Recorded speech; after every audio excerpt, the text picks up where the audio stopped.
IT sector की। IT sector पर JP Morgan ने दमदार रिपोर्ट जारी की है।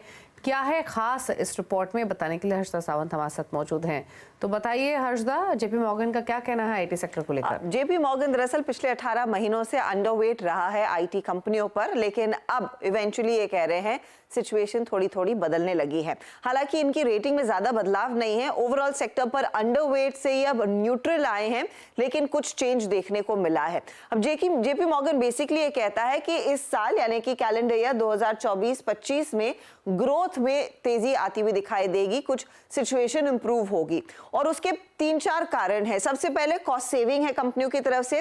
दूसरा इंपॉर्टेंट कारण है कि टेलीकॉम और बीएफएसआई सेगमेंट जो सबसे बड़े ड्रैगर्स थे, वहां पर जो दबाव है वो कम होता हुआ दिखाई देगा और उनका प्रदर्शन कुछ बेहतर होने के आसार हैं। आर्टिफिशियल इंटेलिजेंस पर कंपनियों की तैयारी पर ज्यादा फोकस रहेगा और कैलेंडर ईयर 23 का जो कम बेस था उसका इंपैक्ट रहेगा, तो उसके ऊपर कुछ भी ग्रोथ आएगी तो ज्यादा बेहतर देखने को मिलेगी। साथ ही साथ वो बुलिश दरअसल है और ओवरवेट है 2 स्टॉक्स पर।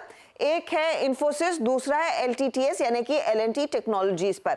यहां पर रेटिंग जो है वो ओवरवेट की है। दूसरी कंपनियों में अंडरवेट की रेटिंग अब न्यूट्रल पर आ रही है, जैसे पूरे सेक्टर पर कॉल है। TCS, HCL Tech, Mphasis, Persistent में न्यूट्रल की रेटिंग यहां पर कंपनी दे रही है। लेकिन खास बात इस रिपोर्ट में यह है कि कंपनी ने अपने दरअसल जो टारगेट्स है वो साइजेबली बढ़ाए हैं। अभी भी जेपी मॉर्गन अंडरवेट है Tech Mahindra, Wipro, LTI Mindtree, KPIT और टाटा एलेक्सी जैसे स्टॉक्स पर। टारगेट्स पर अब आते हैं।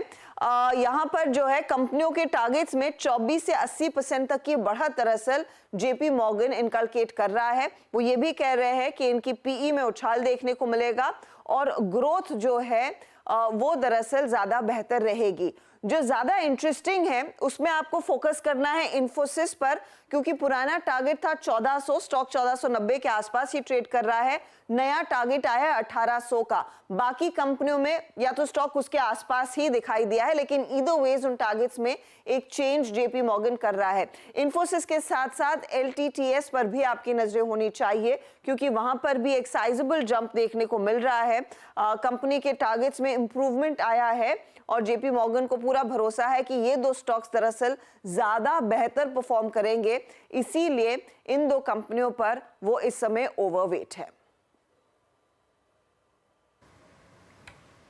शुक्रिया आपका हर्षदा, ये रिपोर्ट की डिटेल्स बताने के लिए और आईटी सेक्टर पर क्या मानना है जेपी मॉर्गन का। हालांकि अगर आप आईटी की बात करेंगे तो आज के सेशन में कुछ mid cap select IT stocks में मोमेंटम देखने को मिल रहा है तेजी का। दिग्गजों में भी सेलेक्ट स्टॉक्स से जो अच्छी परफॉर्मेंस दिखा रहे हैं, जिसमें इंफोसिस है 1511 के आसपास ट्रेड कर रहे हैं। एल&टी माइंडट्री भी शायद मजबूत ही है आज के कारोबार में। तो सेलेक्ट स्टॉक्स है जहां पर एक्शन तेजी का बना हुआ है।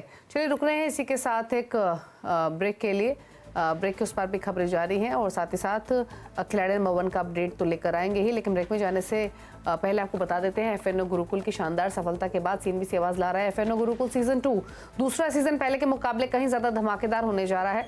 10 से 11 फरवरी के बीच होने वाले इस वेबिनार में आपके पास इंडस्ट्री के दिग्गजों से फ्यूचर्स एंड ऑप्शंस की बारीकियां सीखने का मौका मिलेगा, और वो भी बिल्कुल सरल भाषा में, ताकि आप इनसे अपनी ट्रेडिंग को बेहतर बना पाएंगे। इस बार गुरुकुल में पोर्टफोलियो मैनेजमेंट पर भी खास फोकस रहेगा, तो फटाफट रजिस्ट्रेशन कराइए। रजिस्ट्रेशन के लिए क्यूआर कोड आपकी स्क्रीन पर है, स्कैन कीजिए। साथ ही स्क्रीन पर जो बाकी जानकारी आपको दी गई है उसके थ्रू भी आप इंफॉर्मेशन ले सकते हैं। हमारी वेबसाइट पर जाइए, साथ ही हमारे सोशल मीडिया हैंडल्स पर जाएंगे आप, ट्विटर, इंस्टाग्राम पर सीएनबीसी आवाज़ के हैंडल्स पर, तो भी आपको बाकी डिटेल्स मिल जाएंगी। एक रुक रहे हैं ब्रेक के लिए इसी के साथ, और वापस आएंगे तो लेकर आएंगे खिलाड़ी नंबर 1 का अपडेट। जल्द वापस आते हैं।